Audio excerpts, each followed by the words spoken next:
Red FM morning number one. ભાઈ ઉનાળાની સાથે સાથે રોગચાળો પણ આવ્યો છે. ગેસ્ટ્રો રિલેટેડ કેસીસ, ગળાના ઇન્ફેક્શનના કેસીસ, વાયરલ ફીવરના કેસીસ બહુ આવી રહ્યા છે. એટલે મેં ડોક્ટર વિતરાગ શાહ સાથે વાત કરી, જેઓ ક્રિટિકલ કેર સ્પેશિયાલિસ્ટ અને ફિઝિશિયન છે, કે સાહેબ કેવા કેસીસ આવી રહ્યા છે અત્યારે? હમણાં તો આપણી પાસે એલર્જી અને થ્રોટ ઇન્ફેક્શનના કેસીસ 3-4 મહિનાથી ઓન એન્ડ ઓફ વધારે આવે જ છે. ગેસ્ટ્રોએન્ટેરાઇટિસના એટલે વોમિટિંગ, ડાયરિયા અને હીટ એક્ઝોસ્શન, હીટ સ્ટ્રોક, એ બધા કેસીસ હવે ચાલુ થશે. રાઈટ. ગેસ્ટ્રોએન્ટેરાઇટિસના કેસીસ તો ઘણા ચાલુ થઈ ગયા છે. ટાઇફોઇડ, ચિકન પોક્સ, એ બધા કેસીસ પણ ચાલુ થઈ ગયા છે.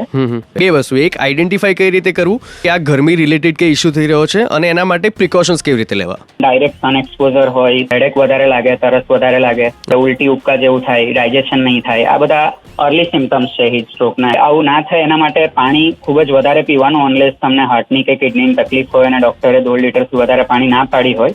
અધરવાઇઝ 4 થી 5 લીટર જેટલું પાણી પીવાનું. સ્પેસિફિકલી જો તમે એક્સરસાઇઝ કરતા હોવ તો લાઇટ કલરના કપડાં પહેરવાના, લૂઝ કપડાં પહેરવાના, અને બપોરે 11 થી 3 વાગ્યા સુધી બહાર જવાનું ટાળવું. ડ્રિંકિંગની હેબિટ હોય તો સમર સિઝનમાં સ્પેસિફિકલી એ ઓછું રાખવું. એટલે પીવાનું રાખો વધારે, પણ પાણી.